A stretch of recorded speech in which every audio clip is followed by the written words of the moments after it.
लेकिन इसरो ऐसा क्या करने जा रहा है? अगर आपको ये जानने में उत्सुकता है तो वीडियो को अंत तक जरूर देखिएगा।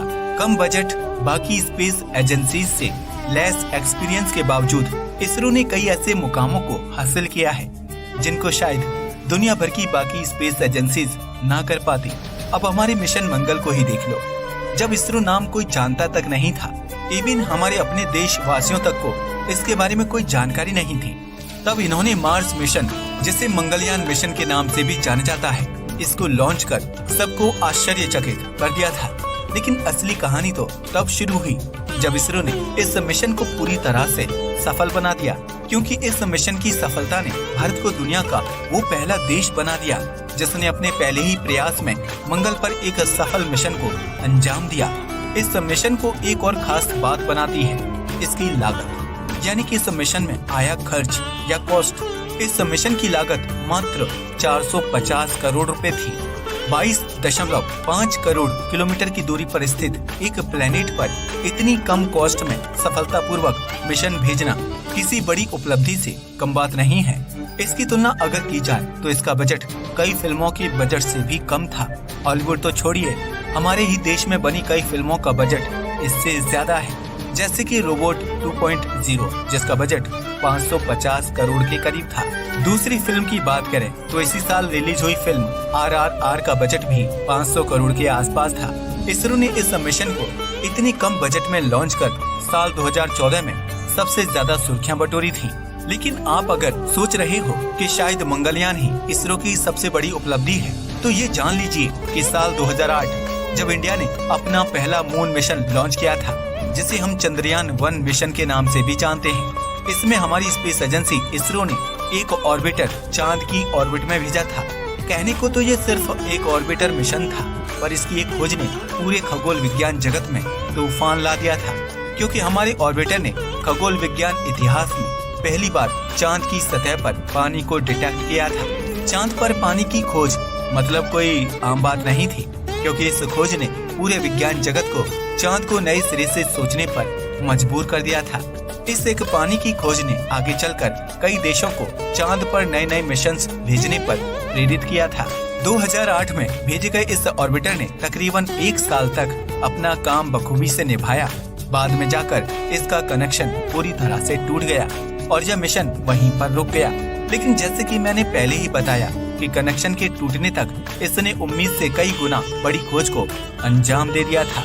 चंद्रयान 1 की सफलता ने इसरो के वैज्ञानिकों को चांद की ओर और भी नई खासियतों को जानने के लिए प्रेरित किया, और इसी प्रेरणा से साल 2019 में इसरो ने चंद्रयान 2 को चांद की दिशा की ओर लॉन्च किया। जैसे कि नाम से ही पता चलता है कि वैसे तो दोनों ही मिशंस चांद के रहस्यों पर से पर्दा उठाने के लिए लॉन्च किए गए थे, पर दोनों ही मिशंस में बहुत बड़ा अंतर था। जहां चंद्रयान 1 मिशन में सिर्फ एक ऑर्बिटर ही भेजा गया था, पर चंद्रयान 2 में ऑर्बिटर के साथ ही लैंडर और एक रोवर भी भेजा गया था। चंद्रयान 2 इसरो का आज तक का भेजा हुआ सबसे कॉम्प्लेक्स मिशन था, क्योंकि इस मिशन में न सिर्फ सारे इक्विपमेंट्स को बड़ी कॉम्प्लेक्सिटी यानी कि पेचीदगी के साथ फिट किया गया था, बल्कि इसमें मौजूद लैंडर को जिस जगह उतारा जाना था वो भी काफी बड़ी चुनौती थी। दरअसल चंद्रयान 2 में इस्तेमाल किया गया लैंडर, जिसका नाम विक्रम लैंडर था, इसे चांद के साउथ पोल यानी कि दक्षिणी ध्रुव पर उतारा जाने वाला था। चांद का साउथ पोल ये वही जगह है जहां चांद के सबसे बड़े और सबसे ज्यादा रहस्य भरे पड़े हैं। नासा जिस जगह अपना मून बेस बनाने की बात कर रहा है वो भी चांद का साउथ पोल ही है। आज तक चाइना और अमेरिका जैसे देशों ने अपने कई लैंडर और रोवर्स चांद के अलग अलग जगह भेजे हैं, पर किसी ने भी साउथ पोल पर कोई मिशन नहीं भेजा।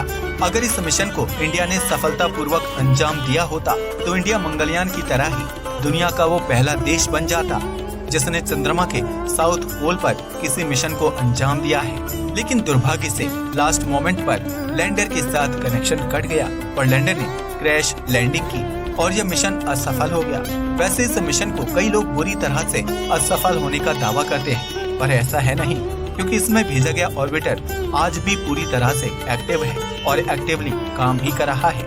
अब कई लोगों के मन में ये सवाल उठ सकता है कि ऐसे तो कई देशों ने अपने ऑर्बिटर चांद की ओर भेजे हैं। अरे चांद तो छोड़िए, मार्स यानी कि मंगल की ऑर्बिट में भी सफलतापूर्वक भेजे हैं। अब हाल ही में देख लो, यूएई ने भी मंगल की ऑर्बिट में अपना एक ऑर्बिटर पहुंचा दिया है। तो इस मून ऑर्बिटर में कौन सी नई बात है? तो देखिए दोस्तों, बाकी ऑर्बिटर्स की तरह यह न सिर्फ चांद की सतह की जांच पड़ताल करेगा, बल्कि यह चांद की पूरी सतह की प्रॉपर इमेजिंग करके एक मैप तैयार करने वाला है, जिससे भविष्य में होने वाले किसी भी मून मिशन में हमारे साथ ही बाकी देशों को भी किसी मुसीबत का सामना न करना पड़े। इतने सालों की मेहनत और लगन से किया गया इतना बड़ा मिशन अगर फेल हो जाए तो किसी भी स्पेस एजेंसी के वैज्ञानिकों का मनोबल कम हो जाना लाजमी है, और खासकर उन वैज्ञानिकों का जिनके पास बजट की पहले से ही कमी हो और रिसोर्सेज भी लिमिटेड हो, जिसमें इसरो का उदाहरण एकदम फिट बैठता है। लेकिन वो कहते हैं ना कि एक आध फेलियर अगर कोई फेस नहीं करता तो उसका ज्ञान संभवतः लिमिटेड ही रहता है। लेकिन जिसे फेलियर का सामना करना पड़ता है उसे उस फेलियर से एक्सपीरियंस तो मिलता ही है, पर उसी के साथ क्या करना है और क्या नहीं करना इसका ज्ञान भी मिलता है, जिससे आगे चलकर वो दोबारा उन गलतियों को नहीं दोहराता। दूसरी बात, किसी भी व्यक्ति के पास जितना ज्यादा होता है उससे वो कम ही लगता है, लेकिन वहीं जिस व्यक्ति के पास जितना कम होता है वो यही सोचता है कि इस लिमिटेड रिसोर्सेज में से कैसे किसी चीज को अंजाम दे सकता हूँ। लिमिटेड रिसोर्सेज और कम बजट में ही कैसे किसी बड़ी चीज को हासिल किया जा सकता है, इससे जुड़े आइडियाज आते हैं। यह चीज इसरो सालों से सीखता आया है और करता भी आया है। मंगलयान इसका सबसे बड़ा उदाहरण है। आज के वक्त इसरो के पास फेलियर से मिला एक्सपीरियंस और ज्ञान भी है, और कम रिसोर्सेज में कैसे किसी चीज को इम्प्लीमेंट करना है इसका सबसे ज्यादा तजुर्बा भी। इन दोनों का कॉम्बिनेशन जब होगा तो सोचो इसरो क्या क्या नहीं कर सकता। दोस्तों, इस बात को जानकर आपको अगर यह जानने की उत्सुकता बढ़ गई है कि इसरो क्या करने वाला है, तो दिल थाम के बैठिएगा, क्योंकि इसरो अगली साल एक बहुत ही एम्बिशियस और बड़ा मिशन लॉन्च करने जा रहा है। इस मिशन का नाम है चंद्रयान 3। जी हाँ, आपने सही सुना। बहुत टाइम बाद इसरो चंद्रयान 3 के जरिए हम सभी को एक बार फिर से गौरवान्वित फील करने का मौका देने वाला है। इसरो साल 2023 के फर्स्ट क्वार्टर यानी कि जनवरी से लेकर मार्च के किसी भी महीने में चंद्रयान 3 को चंद्रमा की ऑर्बिट में भेजने का प्लान कर रही है। अगर कोविड या किसी तरह की चुनौती सामने नहीं आती तो ये कहीं न कहीं चंद्रयान 2 से सीख लेते हुए इस मिशन को कैसे सफल बनाना है, इसका पूरा नॉलेज हमारे वैज्ञानिकों के पास आ गया है। आप इस चीज को इस तरह समझ सकते हो, जहां चंद्रयान 2 में वैज्ञानिकों ने ऑर्बिटर, लैंडर और रोवर एक साथ भेजा था, जिससे वो मिशन बेहद कॉम्प्लेक्स हो चुका था। अगर आप अमेरिका, रशिया या चाइना के मिशंस को देखेंगे तो वो या तो सिर्फ रोवर ही भेजते हैं या फिर लैंडर और रोवर, पर ये सभी चीजें एक ही साथ नहीं भेजते। चंद्रयान 3 मिशन में इंडिया भी इसी टेक्निक का उपयोग करने वाला है। इस बार इंडिया चंद्रमा की सतह पर लैंडर और रोवर भेजेगा, पर इसमें ऑर्बिटर नहीं होगा, जैसा कि पिछली बार किया गया था। और चंद्रयान 2 में भेजा गया ऑर्बिटर अभी भी अच्छी तरह से काम कर रहा है, तो वैसे इसकी अभी कोई जरूरत भी नहीं है।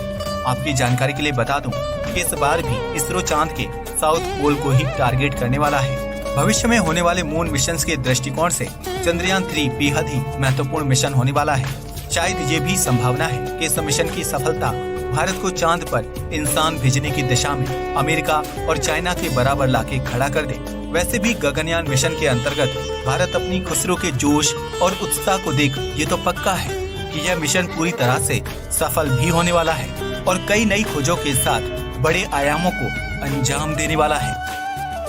साल था 2019, जब चंद्रयान 2 मिशन की लैंडिंग लास्ट मोमेंट पर फेल कर गई थी। तब इसरो चीफ के सिवन सर की आंखों से झलके आंसुओं ने देश के सारे अंतरिक्ष प्रेमियों की आंखों में आंसू ला दिए थे। लेकिन उन झलके आंसुओं को मोती का रूप देने के लिए इसरो के वैज्ञानिक एक बार फिर से एक बड़े मिशन को अंजाम देने के लिए तैयार हैं।